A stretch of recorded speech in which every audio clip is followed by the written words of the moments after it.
ఎదురు చూస్తున్న వీకెండ్ రాకనే వచ్చేసింది. ఇక ఫ్యామిలీ మీట్‌లో తేజస్విని మిడ్‌నైట్‌న 'బిగ్ బాస్' ఔట్ సైడ్ పటాసులు పేలుస్తూ రచ్చ చేయడమే కాదు, ఇప్పుడు హౌస్ లోపలికి ఈ నవంబర్ 8న ఫ్యామిలీ మీట్ ద్వారా హౌస్‌లో అమర్దీప్ బర్త్‌డేని ఎంతో గ్రాండ్‌గా కేక్ తీసుకొని వచ్చి సర్ప్రైజ్ ఇచ్చేయడం జరిగింది.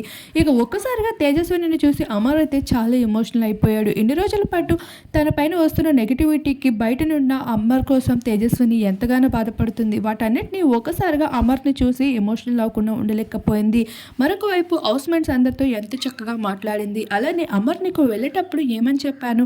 అసలు నేను చెప్పింది గుర్తుపెట్టుకోకుండా ఇలా ఉంటున్నావు అనేసరికి, లేదు నాగార్జున గారు చెప్పారు, నాకు కోపమే కదా తగ్గించుకుంటున్నాను అంటే, ఇలానే కాదు ఇంకా కొంచెం తగ్గించుకోవాలి అమర్, ఇంకా నువ్వు చిన్నపిల్లల్లా ప్రవర్తించకూడదు అంటూ సర్ది చెప్తూ ఉంటుంది.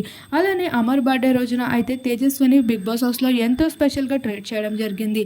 వీరిద్దరిని చూసిన వారంతా అమర్దీప్‌కి ఇదొక బెస్ట్ ఎపిసోడ్ అని చెప్పుకోవచ్చు బిగ్ బాస్ హౌస్‌లో.